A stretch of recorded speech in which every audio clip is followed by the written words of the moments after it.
Hello and welcome to another SDA Q&A. My very special guest today is Reinda Bruinsma. How are you there, Reinda? I'm doing well, thank you. It's like 5 a.m. for you, isn't it? Yep, it's a bit early. Over there in the Netherlands. Now, am I pronouncing Reinda correctly? That's almost correct. Reinder Bruinsma. Bruinsma. Yeah, I'm gonna get that wrong a little bit, but I do Yeah, pride myself in trying hard at least to get the names correct. yeah, I'm used to it being mispronounced, as Yeah, long as it's not reindeer, yeah, Brinsmeat, or something like that. Brinsmead. Oh, classic. And look, we're going to cover a little bit of interesting ground today. You've created a little bit of a controversy in the last month or two, and you were banned from Loma Linda. That's my words, as you mentioned in your promo as well. And I guess I'm asking the question. We can come to it. We will come to it in a minute. But was Ted Wilson involved with that actual banning, or did Loma Linda just totally on their own recognizance do that? We also want to talk about your new book, Adventists and Catholics. I'm just going to bring that up onto the screen just to show everybody. I think it's there on the screen now. Yep. And yeah, I cannot wait to get my copy of that. It's listed as $245, but I think you can get a Kindle version a lot cheaper than that. So I encourage everyone to go and check out their Amazon account and buy that book, Adventists and Catholics. And the subtitle or the subheading is The History of a Turbulent Relationship. And in some ways, my wife was Catholic, and when she'd never heard of Adventists till she met me, and in some ways, the other Catholics I've spoken to kind of view us as a little bit like a mosquito on the hide of an elephant, and would say that that turbulent relationship has just been a one-way relationship, that they haven't really noticed us much at all. What are your thoughts on that?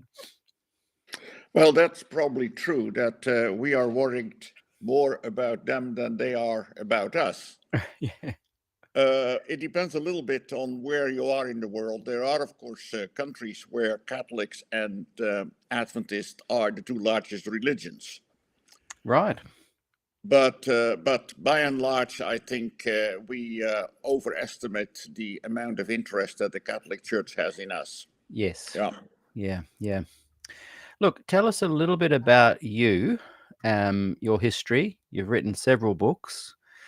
You've been very involved with the Adventist Church academically as a scholar, professor also, I think, perhaps in leadership roles over the years. So tell us a little bit about you and give us this kind of a snapshot view of your life and your world and where you are now.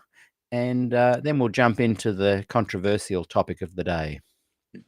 Well, I think I'm a little bit a jack of all trades and maybe a master of some, but I have usually combined academic interests with all kinds of other things I've done for the church. As you know, I come from the Netherlands. I've lived there most of my life. I come from a rather poor family, but got the opportunity to study, became a pastor in the Netherlands. We had a little school, a little college at a time in the Netherlands. I worked there, became the principal, and then I worked for about 10 years in mostly publishing work in the Netherlands. Then I felt I was due for a change and went to Africa, worked there for 6-7 years, was called to the Trans-European Division. In between, I worked 3 years in the Mission Institute at Andrews University, then was called to the Trans-European Division, was the General Secretary of the division for 6-7 years. And then my last appointment officially was being the president of the Netherlands Union. In my retirement, I filled in for about a year and a half as the president of the Belgian conference. But all along, I also did academic work, did some teaching from time to time, and wrote about 30 books and quite a few articles. So that's where I am, and I've Now, been retired now for some time. you've left out an important little bit there. You were knighted as well. Can you tell us about the Well, Sir Reinder the Bruinsma episode? the king of the Netherlands, he on his birthday he sends decorations to quite a few people, and that is most people then become a member of the Order of Orange Nassau. I was extremely surprised that I was actually being a knight of that order. But that just depends on a couple of people who really get going and exaggerate a bit what you have done, and if they are successful, then that's what happens. But I was very pleased, I must say, that Yes. happened. I think it's a great honor. And yeah, well done. Now, we're just, I was trying to remember before. I mean, I've done over 350 interviews now on SDAQ&A, most of them in the last 3.5 years. And I did season 2 on Glacier View, Des Ford and Glacier View. And I cannot remember if I interviewed you during that season.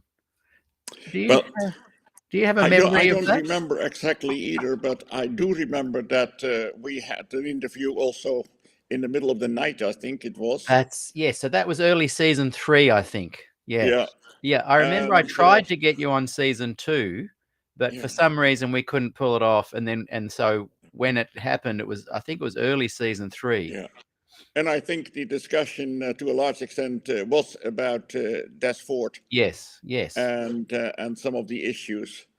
And a couple of years ago, I was invited at the big camp in Brisbane there, and that was when I first met Des Ford personally.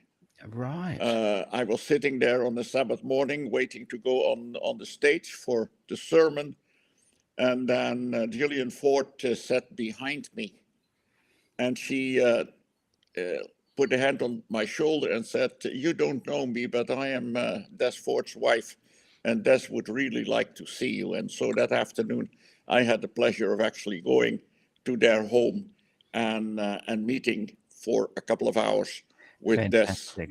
and Yeah. his wife. That was a very unique opportunity. Yes.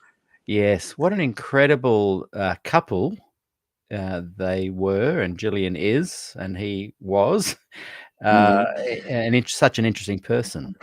Yeah. I got to interview him for season 1. He was my first guest, and I also had him come down from the Gold Coast or wherever they live up there. When he was alive, he came down and he did 2 programs for me down here as well, and we had 350 people turn up for both meetings, roughly. Yeah. And it's interesting in doing my particularly interviews with scholars and academics of a more liberal, progressive, gospel Adventist kind of persuasion. I've really enjoyed how articulate they are and the insights they have. Des had a very special skill in that he was able to kind of condense information and then and spit it out quite rapidly, but in a way you could really clearly understand what he was talking about. He had a real gift, didn't he? Yeah. Can you refresh my memory, just as a little aside? You weren't at Glacier View, were you? No. No. But what were your impressions after Glacier View? What were Well, your at impressions of that what went time, down? the issue was not really a big one in the Netherlands. And at the time, the Bruinsma controversy was much more in the picture in the Netherlands. Okay. And what I understood from the Ford controversy, I always felt it was really not that big a thing, because most of the things he was saying, I had been thinking all along myself. Yes. Yes. And so I wondered at that time, from the little that I heard, what really the big deal was about. Of course, later I understood that in many cases it's not just theology, but there are some other factors that play as well. Exactly, which kind of is a good segue into today's topic. But I have spoken to a lot of people from Europe, Britain, that part of the world, and they often say what you've just said, where they thought that stuff anyway, Yeah. what, and then it was later that they realised what the controversy and the politics were all about. Now, Yes. Adrian Anderson, thank you, Adrian, has just refreshed our memories. It was season 2, interview Okay. number 72. I knew it was towards the end of that season or in the early season 3. All So right. there we go. Those who Okay. want to go and explore more deeply our conversation on Des Ford and Glacier View, go and watch season 2, number 72. It's not on YouTube yet. I'm slowly getting them up on YouTube, but it's, boy, a labor of love getting that all happening. But you can come into the Facebook group, SDAQ&A, and just scroll down and you'll see number 72 still there on the wall. Thanks for that, Okay. Adrian. Now, I'll look, I'll have a yeah, look. I'll need to have a refresher too. Number Yeah. 72, there you go. Well, look, my special guest today is Dr. Reinder Bruinsma. I'm getting that slightly wrong, but at least it's close. And recently, he, in my words, was banned from Loma Linda. He's written a new book called Adventists and Catholics. I watched the program. You were banned from Loma Linda. You found another place for it. I'm pretty sure Gil Valentine was there. Did Denny 14 join you at the new No. location? No. He was supposed to come to Right. the original program, but when it was cancelled, he cancelled his flight, and he was not aware of the fact that we would actually still be able to do the do it. program Right. at another location. Yeah. Right. And so that book, I showed it earlier. You can find it on Amazon, and I'll bring it up on the screen again in a minute or two. Adventists and Catholics, this turbulent relationship. And around the same time as you're being banned, which we will get into right now, a young pastor, Christopher Mindanao, had spoken on another podcast where he had just said, in his opinion, that the seal of God was the Holy Spirit, not the Sabbath, and Mm-hmm. that the Sunday law wasn't the mark of the beast. He was soon called into his local conference and challenged on that. He wasn't fired, but I think they said to him, and he has said this later, if he didn't come into line and stop saying that kind of heresy, he would lose his job. And so I think he took the option of just resigning. He, in the last week, I've just found out, and I'm trying to get him on the show to hear his side of it, but I've just found out that he's left the Adventist Church altogether. Okay. So that's a sad loss. I left Yeah. as well 8.5 years ago. There's a lot of people that when they come to this kind of theological crunch time, they either leave or they stay, like yourself, when you were confronted with a lot of the politics and the cray-cray Adventist kind of goings on. You and a bunch of other scholars and academics were able to kind of continue on. Mm-hmm. And I, I when I was an Adventist, I really appreciated that content that you produced and others Mm-hmm. like yourself, and still do to this day. Even though Mm-hmm. I'm a former Adventist, I still really enjoy your posts, your comments, the articles about you and ones you've written. So tell us a little bit about this new book and the leading up to speaking at Loma Linda and what happened next. Well, I did my graduate work at the University of London, and I wrote my dissertation on this topic, Adventists and Catholics. But then I went as far as the history is concerned, until the Second Vatican Council, 1965. This was in the early 90s when I was working on that. And since then, quite a few people have said, why don't you return to that and maybe bring it up to date and bring it up to the present? And at the time, the book was the dissertation was somewhat controversial, but it was published by Andrews University Press. Even though my degree was not from Andrews University, George Knight, who was at that time responsible for the Andrews University Press, he felt that this was an interesting piece of work, and he said, we'll publish it. And so I understand that they sold about 3,000 copies of that book, which is not bad That's for a brilliant. dissertation, Yeah. It was reviewed by quite a few people, but there was not that much of a controversy.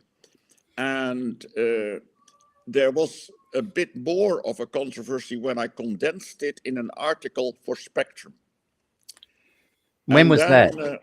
Then it was the Biblical Research Institute that sent me a letter, and Angelo Rodriguez sent me a letter that this was very irresponsible. And I was at that time the secretary of the Trans-European Division. He said, as a leader of the church, I should know better than to do that, because that would cause controversy. That seemed to be the main thing, that it would cause trouble rather than whether the facts actually were accurate. And so I told him, I said, why didn't you say anything when I wrote the dissertation? Well, he said, we know that when you write a dissertation, your professor will want to hear certain things, and we all know that then, that is really what you do when you. But to put it in a condensed form in Spectrum, that was a bridge too far. But other than that, it was only sporadically that I got a really negative comment. And in fact, it was often quoted in a positive way. So I am aware of the fact that the atmosphere has changed a bit, especially at the top of the church. But I must say that working now on this revision, I revised it quite a bit and then added about 60, 70 pages to cover the period from 1965 to the present. Working on that, I expected that there might be a little bit of negative comment, but I certainly did not expect that this was going to be such a brouhaha. When the book was about ready, and I had contacted Peter Lang, publishers, and they had it peer reviewed by a couple of people and said that they were happy to publish it. So when we were about to publish it, they said it would be nice if you could do a presentation in an academic setting to kind of launch the book. So I wondered, and at first I thought, well, maybe La Sierra University, that is a place that is quite forward-looking in many ways.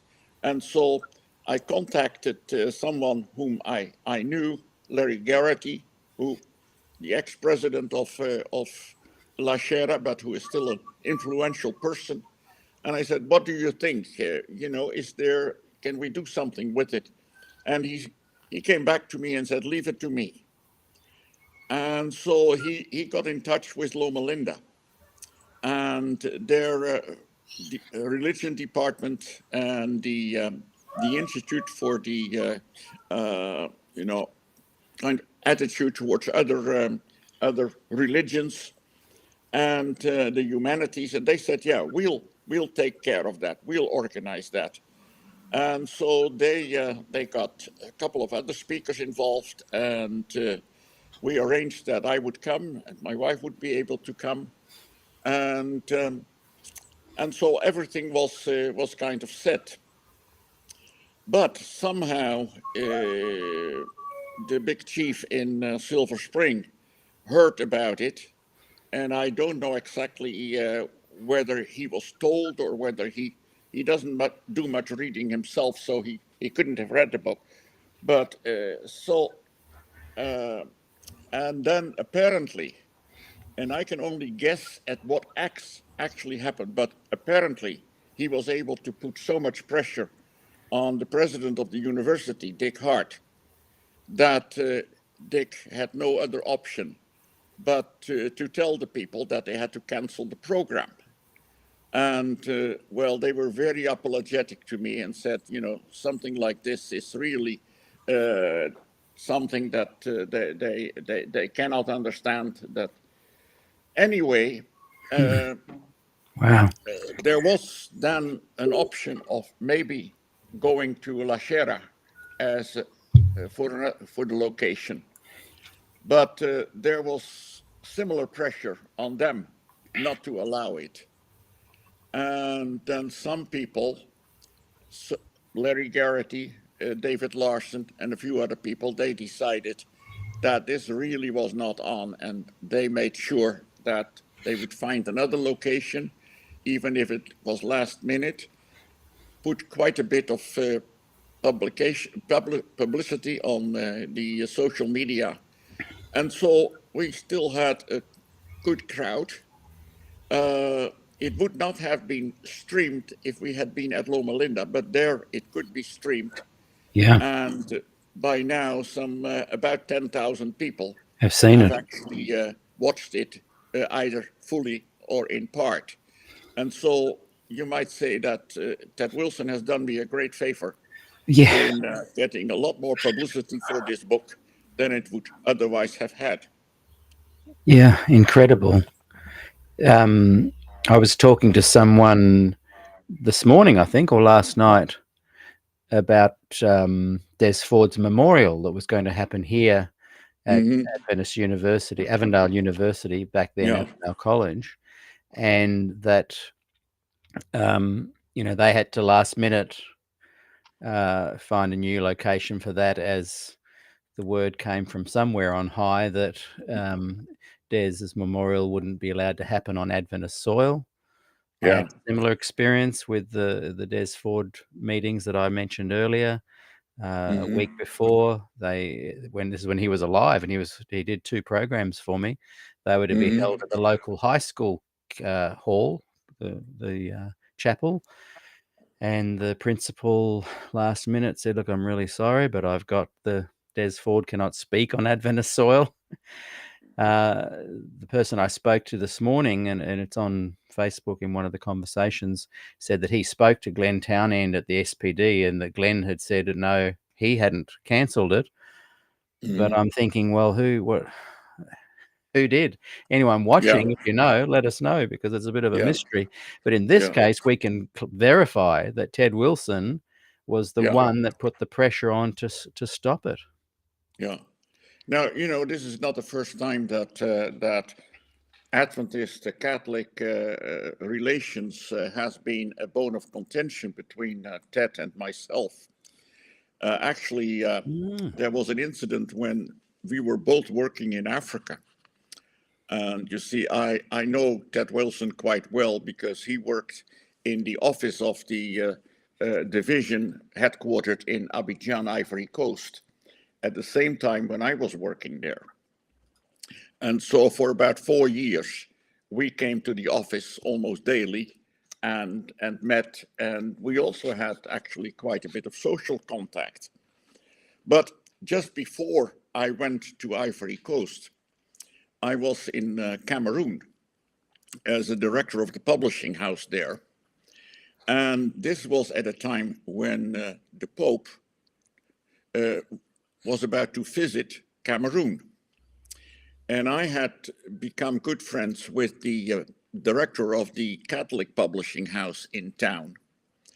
And he had a print shop, and he was printing the program and the brochure for the papal visit in Cameroon. And then his press broke down. And he came to me and he said, I'm in trouble because the Pope is coming and the program is not ready. He says, could you please print the program for me? And I said, sure, you just bring it along. And so I printed the program for the papal visit in Cameroon. Somehow word got to Abidjan, to the headquarters of the division, where Ted already was. He was a departmental director at that time at the division there. And he apparently went ballistic. And he also told me that this was very, very poor judgment on my part to actually do this. And so now, maybe 10, 15 years later, when I was the secretary of the Trans-European Division, we were meeting at the annual council in Costa Rica. And at the end of the annual council, we had a banquet. And my wife and I, we were sitting at the same round table with Ted and his wife. And so Ted, he said to me, he said, in retrospect, tell me, says, what do you think of what you did at that time in Cameroon? So he was still, that was still on his mind. Still in his mind, yeah. And I said, well, Ted, I think I made a mistake. And so his eyes kind of lit up. Finally I had seen the light, but I said, Ted, I should not have sent him a bill for it. And so, I just wonder whether this has always stayed with him, that I'm just too friendly with the Catholics. You've had a target on your back. The danger. What a story. Did you know Jan Paulsen at all as well, on a personal level? Yes, I know him at a personal level, and we are in touch once in a while. And he actually brought me to the division when he was still the president there in England. And when I was working on my dissertation and needed some time, this was after I had done my mission work in Africa. He said, why don't you just make sure that you get this done? Because otherwise it's not going to happen. And he says, we have a policy that when you come from the mission field and you cannot find a job in the church, we'll have to give you a lump sum of some significance. And I tell you that you cannot get a job in the church, so we'll pay you the money. He says, get your degree, then come back, and we might find something for you. Wow. So he, and that is the kind of style that I have tried to emulate, the kind, to really apply rules and policies in a positive and friendly way. A lot of liberal, progressive, gospel-focused Adventists felt there was some real hope under his leadership and that things would change. And I know for me personally, the youth leaders above me and the leadership at higher levels were like, oh, things are changing, hang in there. What I would now consider to be false hope. Where did the wheels fall off? Because it seemed to me there was a good 20-year period of hope there, where politically, administratively, things seem to be going in the right direction. What did perhaps Jan Paulsen, no criticism, but there was some, did he not realize that maybe there was a movement growing to kind of dominate once more the Adventist church? I think in retrospect that Jan underestimated the way that Ted Wilson works. And Jan Paulsen, he hoped that Lowell Cooper would be his successor. Yes. And I don't think there was much love between Jan and Ted. And it seems that, and I may be mistaken, but it seems to me that it was a mistake not to give Ted, when he was a vice president under Jan Paulsen, any major assignment. Right.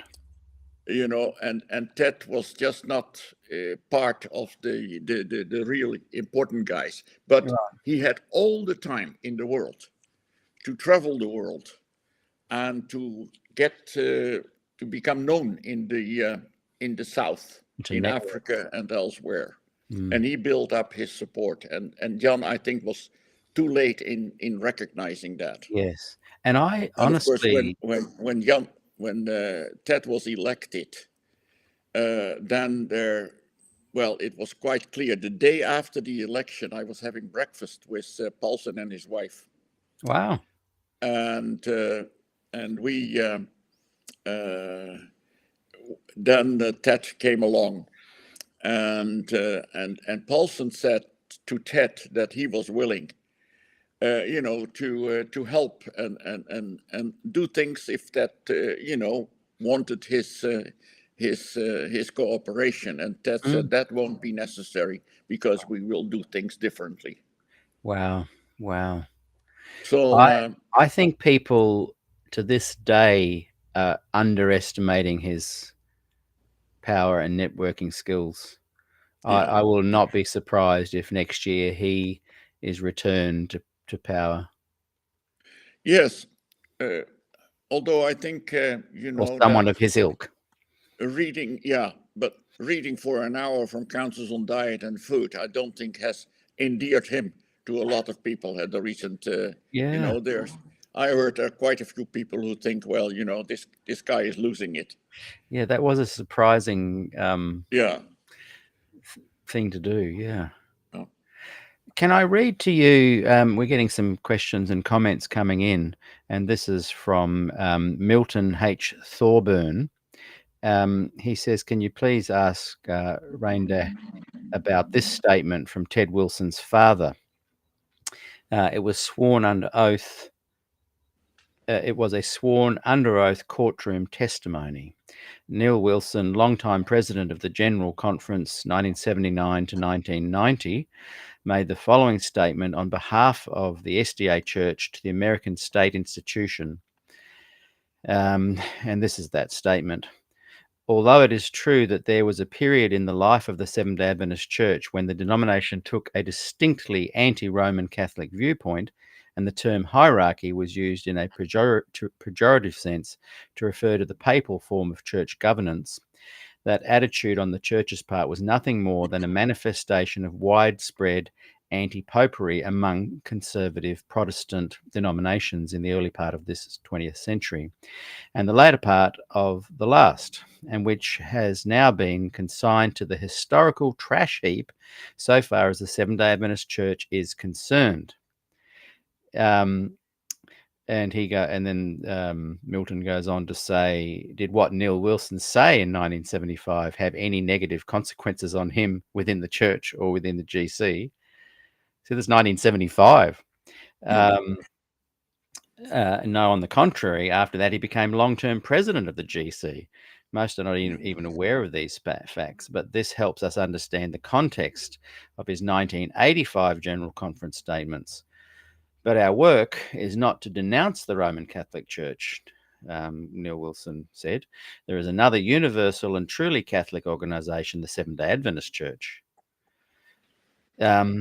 You'd think, in light of Ted Wilson's father saying that he would have shown you a little bit more grace when you were simply entering into a dialogue, asking the question, has the situation changed essentially over the years? Why do you think it's as if he's not read his father's own statements there? No, I actually think that that Neil Wilson, of course, he was also a smart politician, but had a much more broader outlook on many things Right. than his son And his has. son, right. For him to say something like that, for a person really looking at what was happening in the world, that was a perceptive statement to make. But what was even more surprising was, and I think it was in the context of the controversy at the Pacific Press, that when Mary Kay Silver and Lorna Tobler, Yes, that's right. they had their problem with the church there. That in a court case, Neil Wilson also said that we kind of have the same kind of hierarchy that the Roman Catholic Church has, and Mm. they have the Pope, and he has a somewhat similar position within Adventism. Mm. Now, Mm. to get away with that, Yeah. I mean, he should have been banned from all places saying that. Yes, Yeah, that's very surprising. And he but ended of up course, settling out of court with Mary Kay, didn't he? yeah, of course, Ted would not say that, No. but he acts like it. Yeah. Yes. Yes. Yeah. Just briefly, what were your thoughts on the women's ordination vote? Number of years ago now, but I remember Jan Paulsen was booed. Uh, Yeah, I yeah, remember that it kind of went against Ellen White's council, yeah, the very way she set up the unions to represent the culture of their location. hmm, He seemed to be setting up that kingly rule that she so opposed. yeah. What were your thoughts as you saw that coming through? Did you think that the no vote wouldn't have happened, and that the unions and divisions in their own parts of the world could decide? Did you think that was what was going to happen, or did you have an inkling that it was going I to be? I wasn't sure at the time, but I hoped that it would go that way. Yeah. Uh, and I thought that the way Ted handled it was very manipulative, Mm. and that is what you see in many ways in his administration, that he can be very Mm. manipulative. But in the end, uh, he is still able to get his will in most cases. Yes.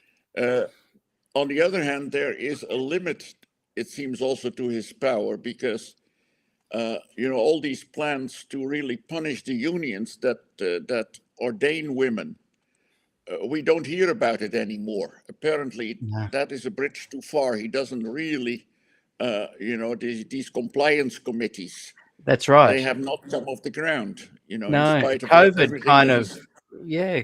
I remember, the good folk from your part of the world, the Norwegian Union and the Danish yeah, guys were all uh, warned, and I think the North American division was as well. yeah, And they were given one more year to kind of come around or yeah, receive sanctions. But yeah, next minute, COVID hits, and the whole thing seems to have been brushed under the yeah, yeah. carpet. And the sanctions have not come back. It seems that, and some people say that if Köhler would become the next president, that it would be in many ways somewhat similar to Ted, Right, but that he is intelligent enough to realize that this case has been lost by the General Conference. It's going to happen. right. Women are going to be ordained. There's nothing that they can do about it. He's bought a good 10 years of it not happening, and even though he hasn't been sanctioning or warning unions and union leaders, he has successfully managed to quash any notion of women being ordained Yeah, officially. yeah. But So, at the same time, the issue is still alive, yeah, okay. and it's another issue. Of course, he has to deal with is the LGBTQ, Yeah, and that's an issue that will not die down either. You yeah. know, we're That's, just yeah, living in 2024. yeah, yeah. Boy, aren't we living in the most interesting times? Yeah. Right now, as we're speaking, we've got the Harris-Trump election going on, Yes. and it looks Yes. like Trump's going to possibly Yeah. win. There's a high Yeah. chance. Yeah. Just on that, by the way, those watching, we're going to have a little bit of a show talking about that after this interview. Um, Okay. So those watching might want to join myself and a couple of others. We're just going to look into that and see what's going on there. But so tell us the basic synopsis or treatment of your talk and book. All right. What is it that you're saying that Ted Wilson feared? That is the puzzling thing, you see, because those who have read the book and those who listen to my lecture will realize that it's not all that kind of revolutionary. But I think the context is that there is almost a kind of panic at the highest quarters of the church that we are really moving away from the historicist interpretation of prophecy, and that more and more people are putting some question marks behind the traditional Adventist end time scenario. And then, of course, what may not have helped is my articles on Ellen G. White, and in particular on the Great Controversy. And just a week or two before the Loma Linda event, Adventist Today published an article in two parts on the history behind the Great Controversy and the reasons why we should really look at that book as a 19th century product that is to be understood in the context of that time, and that it cannot be a guide now to determine what is going to happen. There is a different Roman Catholic Church now than there was in the 19th century. Right. But the fact that these things are being questioned, and of course the Great Controversy distribution is Wilson's baby in a very special way. And these things may have contributed to the fact that that he does get nervous. And I understand that Wilson is very much listening also to the voices like Fulcrum 7. Yeah. And some of the more conservative independent ministries. And of course, they are really going to town with this thing. So in the book, it's really a history that I'm trying to tell. How did we become so anti-Catholic? I'm putting it in the 19th century when things happened in the United States around the year 1800. There were 50,000 Catholics in the United States. A century later, there were over 10 million. So, you know, the fact that you had this flood of Catholics coming to the United States, in that context, most Protestant churches, if not all, developed a very much anti-Catholic attitude. Most churches were able to get rid of that attitude as they saw that things were changing and as they changed themselves. But we had put this in concrete in the book, in the book, The Great Controversy. Yeah. And with the authority that we gave more and more to Ellen White, this became the standard view of looking at Roman Catholicism and its future nefarious works. So, but what I say are mostly historical facts that people can check. Yeah. And although there are negative comments and saying that this book should, you know, well, you have read some of the comments, I suppose. Yeah, definitely. There is, as far as I know, no serious rebuttal of the arguments that I have given. Yeah. In fact, most have not read it. Now, the same is true for the lecture. That was, what can we learn?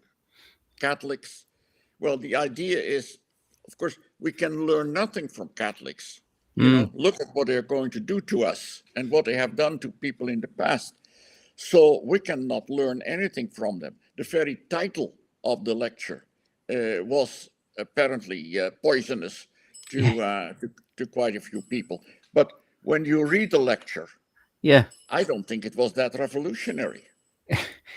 Yeah, I remember, and you're referring to the one that you just recently did, Yes, in the new location. Yeah, when I watched yes, it, I could see why Ted would have felt it was dangerous, but yes, from just a person listening to factual information, it was innocuous yeah. in that sense. And Adventism kind of has a like a Narnia or Matrix. Uh, um, Almost like a dreamlike state that people buy into, and the facts no longer shift that yeah, narrative.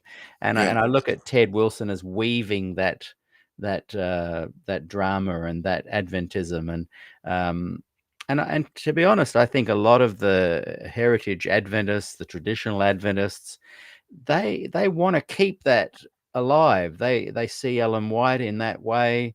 They see the idea of keeping the commandments and being a special people and having the spirit of prophecy. They desperately don't want to lose that. I personally see the progressive liberal, the scholars, the people like yourself, Gil Valentine, Des Ford, as people that offered a more realistic view to Adventism and the gospel, to the degree that it seems to me to almost be a separate movement. And yes, there's the, the coupling, there's the things that unite them, the history, the Sabbath, a degree of interest in Ellen White. But I just find that the the Adventism that you speak of and write about, and I think would leverage into existence, is a different thing altogether. And I think part of the problems are that both sides, well, the more Ted Wilson side wants you out, they want you gone. mhm, mhm. The Lara Geraghty, you want to include them and accept them and have a big tent kind of focus, but they want you out, and I don't think you're ever going to be able to successfully marry the two together.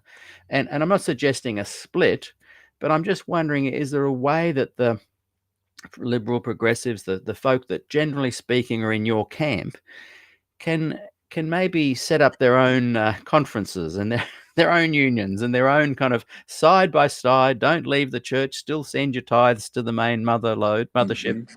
But I just personally, and look, you might be able to show me where I'm wrong. I just personally think they're chalk and cheese. They're two very different theologies, and I don't think they're ever going to succeed being together. Well, uh, I'm a bit more optimistic, Yeah. and I I have done my very best, certainly in the last 15, 20 years, to suggest that we should remain together because we have so many things in common. Mm, At the same time, that you have different streams and different modalities in a church that is now as big as ours is. mm. That is to be expected. That is true for any denomination. And actually, we might say we have been quite successful so far in keeping all these different Mm. frocks in the wheelbarrow. Yeah. Uh, you, in the Netherlands, we had the Dutch Reformed Church, and that church was able to keep people of a very liberal ilk with a very orthodox, conservative, Calvinistic view together. But, it was recognized that you had local churches that were one or the other. Mm. And something like that, of course, is happening in Adventism in many places, that more and more Adventists do not worship in the place, by definition, Mm, closest to where they live, but they look for a local church where they feel there's the kind of atmosphere that they feel akin to. mm, Uh, Now, I preach almost every Sabbath, right. but there are a number of churches that where I'm very welcome, and I could come more often, and they would like it. Mm, And there's some churches where I will never come, yeah. and that's okay. I accept that. Why do you think, though, that I note, not you, obviously, you're outspoken, and I love it.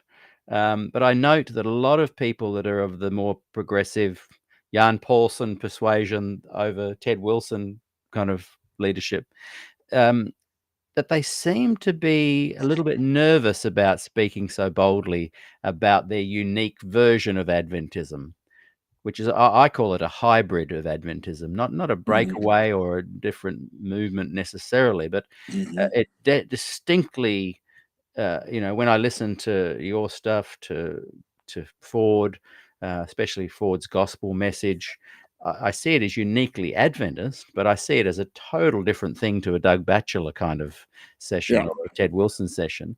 Why, until a lot of these guys retire, and you seem to have been bold even when you were employed, and I Mhm. totally respect that, and I really admire it. But why, generally speaking, the liberal progressives seem to be a little bit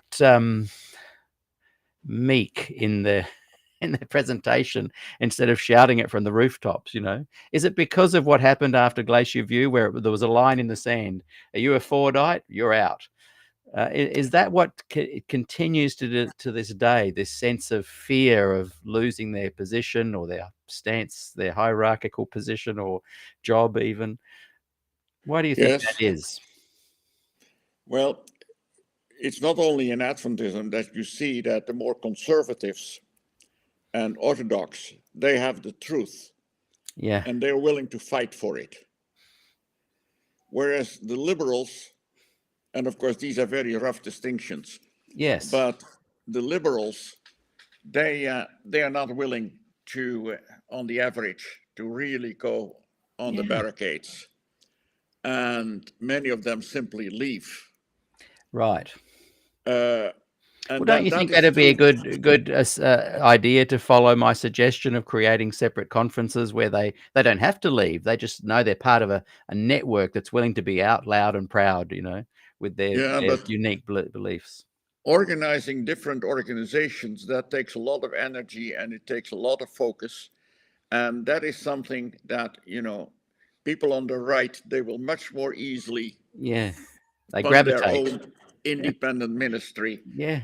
And people who are more on the other side, uh, that would take a lot of initiative to really fund Yeah. establish a different kind of organization. I wonder But why though. Like, I can't think of one independent ministry. I can think of Spectrum and Adventist Today that are offering kind of journalistic insights and yeah, observations, but they're not really a distinct independent ministry.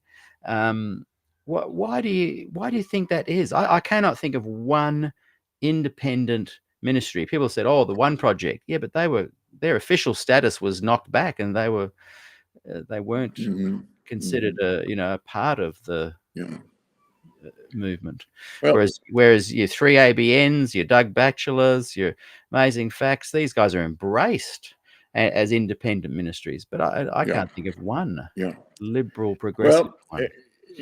there are some questions there that are very difficult to answer, Mm, but I sometimes wonder whether, uh, on the more conservative side, their religion, their particular brand of of of understanding the Bible, it is so central to their lives right. that there is virtually nothing else.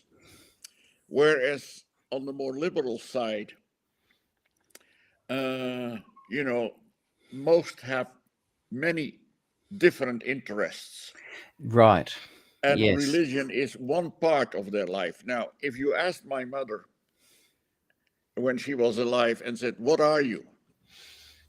The first thing she would say, "I'm a Seventh-day Adventist," because Mm. that was what she was. Her identity. If you ask me, I say, "Yeah, okay, I'm a Christian, but I'm much more than that.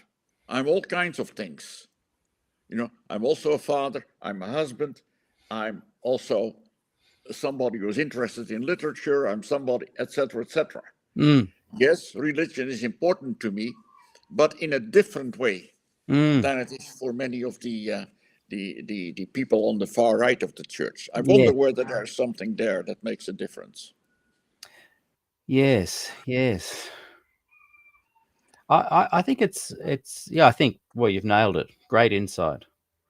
And I think it's sad though that what kept me in the church was the Jan Paulson hope, was the youth leaders promising to change, not just in standards or more contemporary music. I mean a deeper level of change with the understanding of the gospel doctrine being breathed more into one's life than it can be sometimes with Adventism. I just feel it's a shame that for young people in the Adventist church, they can just stumble into the right or the wrong church, and they're not really nourished or Yeah. given edifying food for Mm-hmm. thought and for growth, because the liberal progressives, just for one reason or another, and you've outlined some good reasons why not, but it's almost it's almost bordering on culpable behavior to not Mm-hmm. organize safe places for the young people who come into the church or who are born into the church. And I've just felt on a personal level a sense of mild betrayal Mm-hmm. from Mm-hmm. those leaders who and I'm old now. I'm probably only 10 years younger than you. Um, Mm-hmm. that I gave everything to it and basically stayed because I felt that we were gaining ground in a Mm-hmm. network and organized way. And what I found when Jan Paulson left was no, there was no network Mm-hmm. there's no safety net underneath Yeah. that. So it's a I mild share. betrayal. It's not it's not something I lose sleep over. Yeah. But I don't know. I just wish that even now that someone in that kind of liberal progressive community would really run with the idea of getting Yeah. organized. Well, I share to a great extent, your frustration as far as that is concerned. Mm, Uh, but, well, I have decided to stay, mm, and I hope to stay with that decision, even though, one is tempted from time to time to say, well, do I really want to belong to this kind of organization that does this or that or the other? mm. On the other hand, I want to be a Christian, and you're always a Christian in a certain packaging, uh, and so I have had this also historic relationship, you might say, with the Seventh-day Adventist Church. Yeah. In many ways, it's been an interesting life for me, and the church has also been good to me, and I have so Mm. many friends in the church, and I still feel that my presence in the church is meaningful. Oh, yes, and it is And too. and Yeah. and people may be angry at times, but there are also people quite regularly who tell me, well, it's people like you who Yeah. help me to stay in the church and who help me to stay hopeful. Mm, Now, you mentioned something very important, and that is that, yes, I have always been outspoken, mm. also when I was employed. Yes, yes. And maybe that has not helped me in what you might consider my church career. Yet at the same time, I think, you don't say everything all the time to all people. Mm, You have to also know a little bit when to speak and when to keep silent. mm, And a certain dose of humor will mm. also help. Yeah. Uh, but one of the things that I so much regret is that I know so many people who think like me, who think like you, but they keep quiet Yeah. because they don't want the hassle or they are afraid or whatever. Yeah. And I wished that more people would be willing to, not necessarily rebel in a big way, but to just speak their mind and say, this is Yes. it. Oh, 100% And agree. and I just hope that we Yeah. will have a situation in the future when when that can happen. Yeah. Now, when you speak up or when you are considered to be a heretic, yeah, they can ban you even Yeah. in an academic setting. Um, but you see people here and there who are more willing to speak up. Uh, you take John Pauline; he has been less careful Yeah. in the more recent past than before. Now, I realize he is also retired, He's so he has a retired. Yeah. little bit more. But at the same time, you see that not all hope is lost. Yeah. Yeah. I fully respect that, and I have I enjoy watching, what is it, E17 Sabbath School up here at Avondale. I'm sure you've been there whenever you visit Australia, Yeah, or you watch yeah. it online, or you've spoken at it probably too. Well, the Um, time difference is a bit of a bit problem, of a problem, I know. And I love those people. They are my people, and I feel like time is running out. I'm not as hopeful as you, because when I see people like Christopher Mindanao, the church pastor, young guy, probably Mhm. 32 to 36 years old, just on a podcast, speaking up like you're saying. But because he is employed, 2 weeks later, he's lost his job. A month or two later, he's left the church altogether. I Yeah. just feel that the generation that you and I represent have only got a short amount of time to create this gospel Adventist gem Mhm. message that you speak of so well. That I could sit here, Denny 14. Love the guy, incredible. I just sit and I don't want to use the word worship, but I just sit and go, you know, I'm so grateful for this information that is just coming towards me Yeah. whenever I talk to people like that. But I don't see another generation coming up that is willing to take the baton, or baton, however it's said, not baton, to take this torch and pass it on. I see people meeting in little Sabbath school rooms and talking about hope and a bigger Adventism. I had a chat with Alexander Carpenter, Spectrum, last week. He was my guest. Um, Brilliant guy. I love what he's doing with Yeah. Spectrum. Yeah. And in some ways, he is creating a bit of a movement within a movement there, Yeah. indirectly. But it was E14, not E17, by the way. Thanks, Steve Slight. I just feel that there's a responsibility or an opportunity for all of these baby boomers who have grasped the Des Ford message, who have grasped this love of the Sabbath, putting Ellen White in perspective, enjoying the health message, getting behind the hospitals and the schools and the good things of Adventism. Um, I just don't see them doing anything that is effective to pass on that torch. And I fear that when that generation becomes too doddery to speak anymore or leaves this mortal coil, that there's no one running with it. And a lot of the young Adventists who have a love of Jesus and they follow the gospel, they then get to a point where they'll soon realize there are limitations to their Adventism because of the Ted Wilson type thing. So, look, I'm not trying to be negative. I just The think it's an pendulum, opportunity.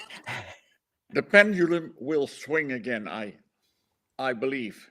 Right. Yeah. And we are now in a period, it seems, that where the conservatives and the traditionalists have the majority, and we see that in society. But just as I hope that in society, in politics, in many ways, we will see another period where things go the other way. The I other hope way. that something Yeah. like that is going to happen Yeah. also within Has that ever Adventism. happened? Has that ever happened in Adventism, though? Has this pendulum Well, ever been to the it seems to me not so much a pendulum within Adventism, but a big rubber band, and all the Adventists are strapped around a tree with the rubber band, and some of them move out, but they're snapped back to the tree. I don't ever see a real Jan Paulson was the closest I felt that was happening. But prior to figure. that, since yes, figure. And even back around the questions on Daniels, yeah, doctrine, Daniels. yeah.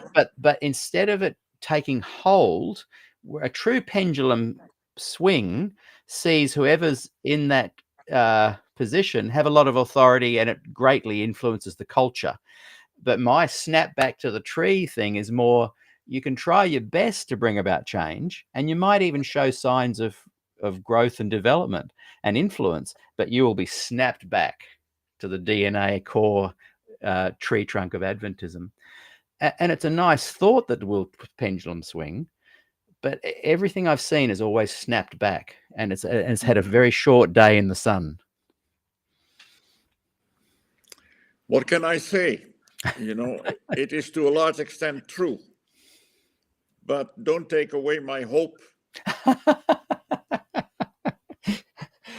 Yeah, I think it's interesting that you say that, because in many ways, your recent experience of being banned from Loma Linda, it can be seen as quite dissident behaviour and rebellious.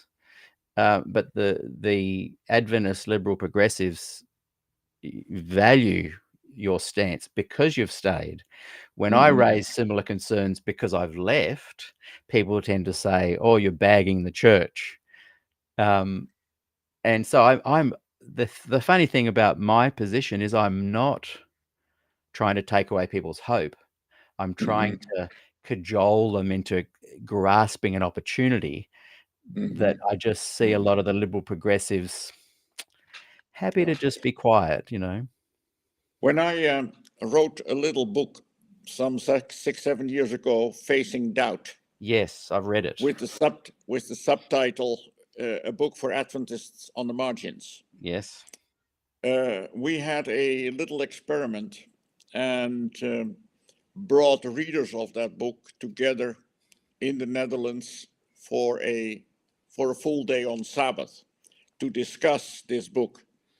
And the theme of the day was staying or remaining. And I gave a little talk about reasons why I stayed.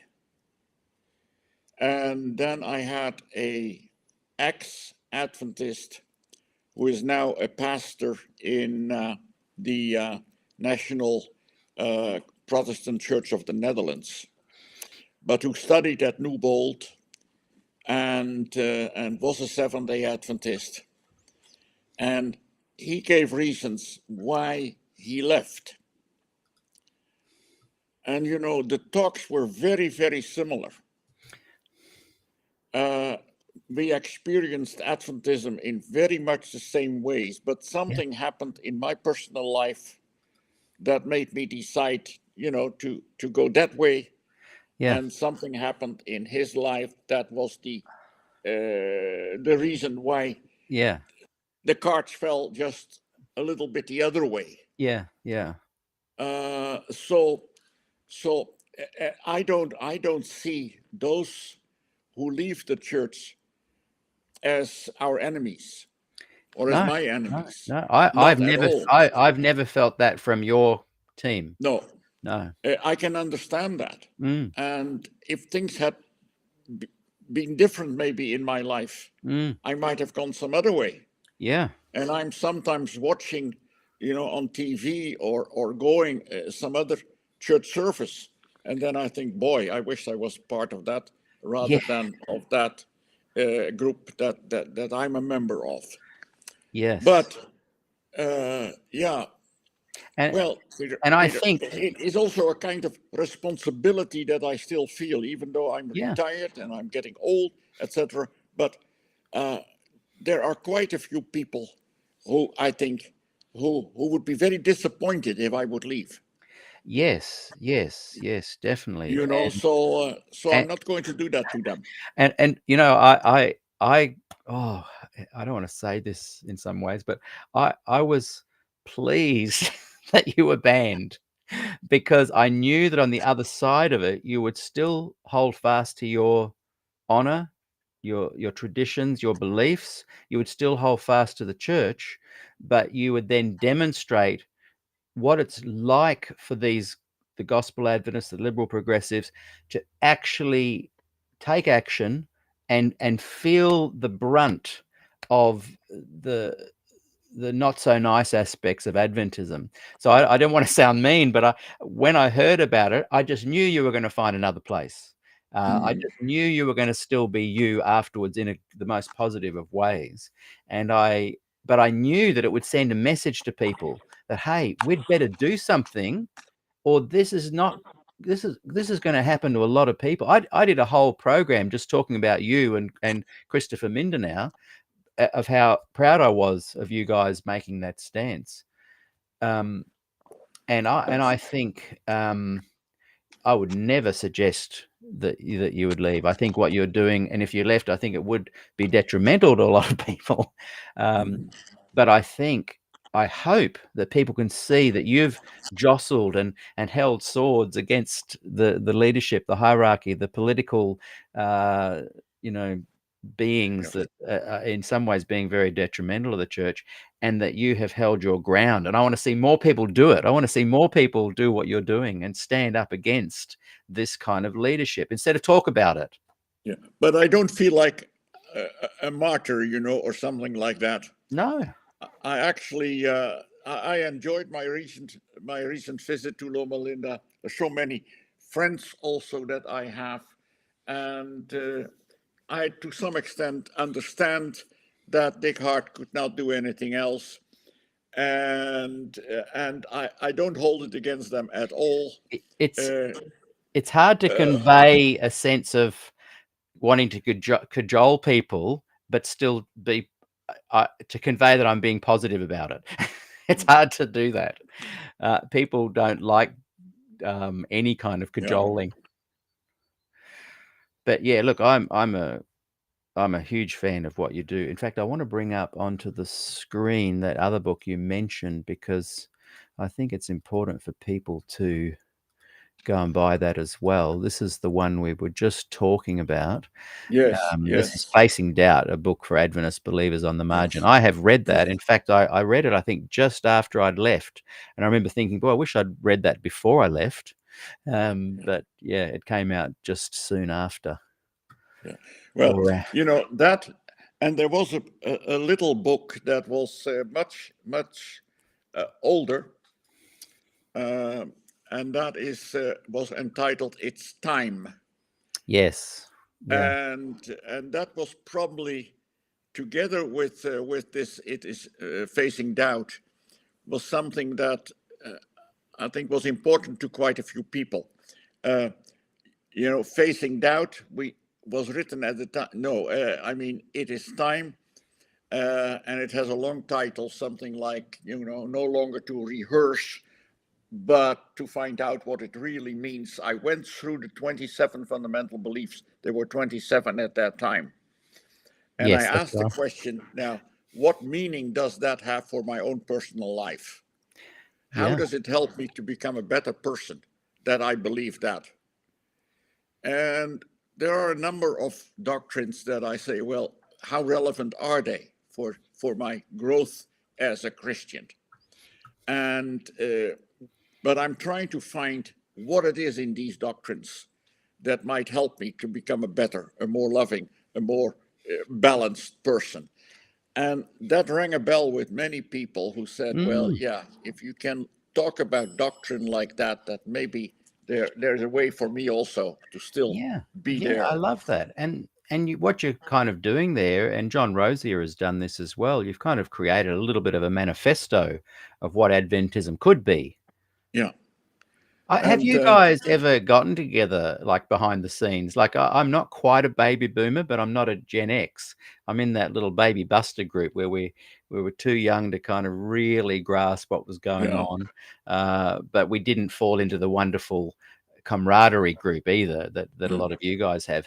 Have any of you gotten together behind the scenes and said, "Hey, look, why don't we consider, putting all our heads together and starting a new church?" But keeping No, the camaraderie and keeping the Sabbath and whatever. no, None of you no. have As far gotten as together and said, "Hey, let's think about it."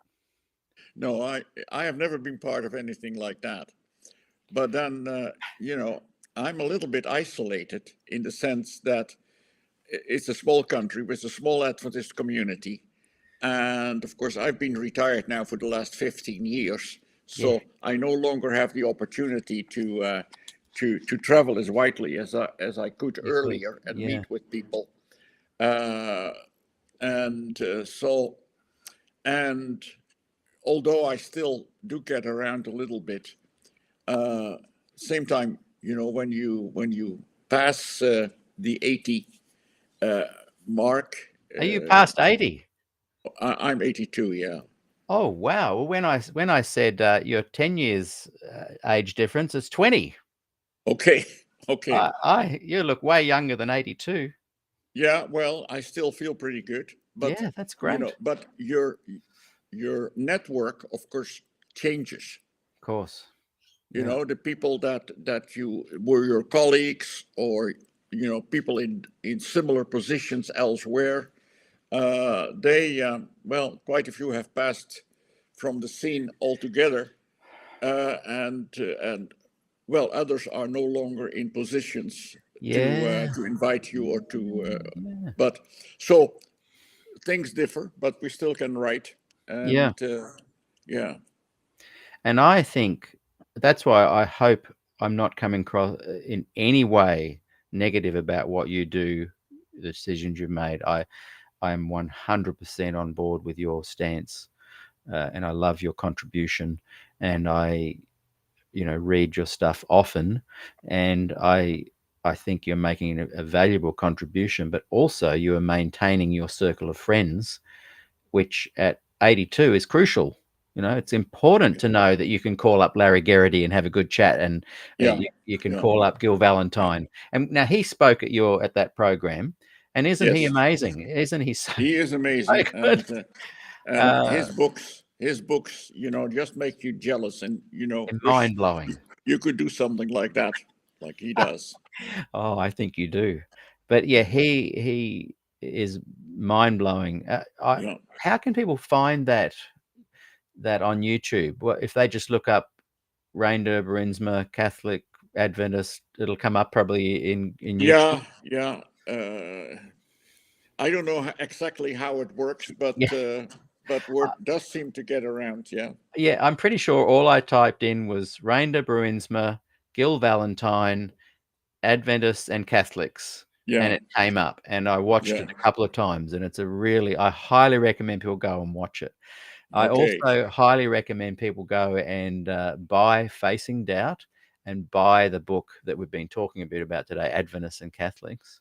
And maybe in closing, can you share your thoughts about Adventism? And I know you did in the conference as well, or the seminar. The things that you value about Adventism that are perhaps distinctive and unique offering to the world, but don't include health, hospitals, or education. What are some things that Adventism offers to the world outside of those three things? Well, Adventism, it's well, you have a way of asking different questions, Peter.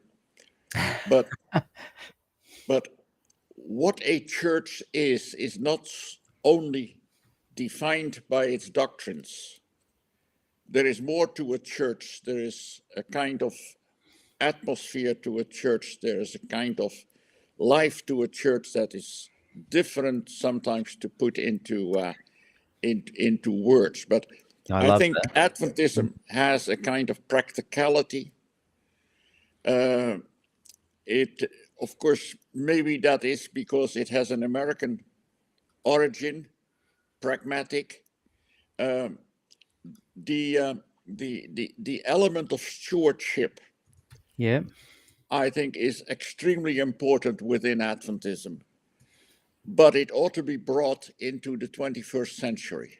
yeah, The elements that we usually emphasize as being part of the stewardship message, they are partly taken over by others, or are not as relevant as they were. But what does it mean to be God's steward in the 21st century in Australia and in Europe? And that is where young people also want to be informed and be inspired. They are not going to be interested in the pros and cons of the investigative judgment, but they're going to be informed, they're going to be inspired if their church, the movement that they're part of, their faith can relate to the challenges of everyday life that they face in the culture in which they work and in which they live.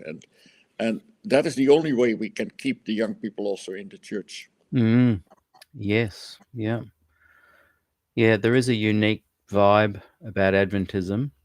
And at the end of the day, we all just want to have a sense of meaning and purpose, community, Yeah, family, yeah, engagement with our broader community. yeah. And look, I think, honestly, what you're contributing is amazing, and even now more relevant than ever with your recent conflict and run in with Ted Wilson. Yeah. This is the kind of conversation I never want to end. Is there anything else you want to add before we say farewell for today? Because I've Well, absolutely I, loved I would this just say, conversation. Peter, I really appreciate this talk. And so I wasn't so sure that the title "Ban from Loma Linda" was really what, the kind of banner that I would like to have above my head. Yeah, Uh, because I hope the people who view this will not sense that I really feel like a martyr, no, uh, or that I have really negative feelings about Ted as a person. yeah, Uh, in fact, when I see some of the stuff that is being said about him, mm, I think, well, that should not happen in a Christian community. no, no. I I Bruises still the soul. believe that even though I do not agree with people on the far right of the church, that most of them, at least, and I would include Ted among them, Mm, they they honestly feel that this is the way they have to act in order to save the church.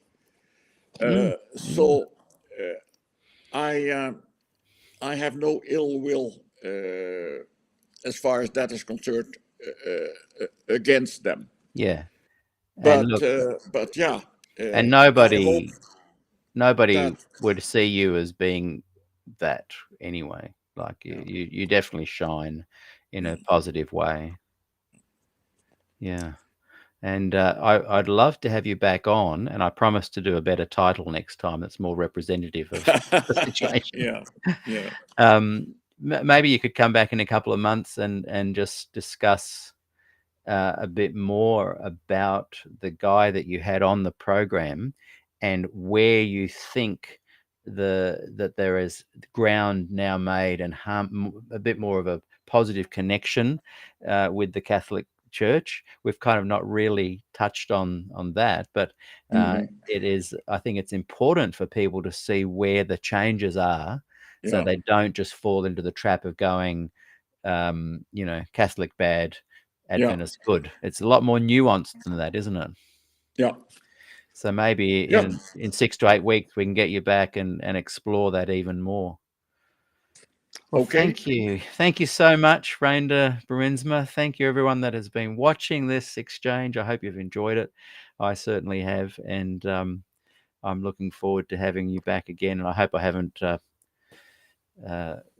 put your day to a bad start with any of my comments. No, I think I'm going to watch television a little bit now to see what the election is in the United States. And I have a program today with retired pastors. So in about like a Zoom kind of session. no, it's in person. Oh, fantastic! That's the nice thing about living in a small country, you know. You can all You gather can together. actually go everywhere within 2 hours. I wish I was a fly on the wall. Yeah. I would love that.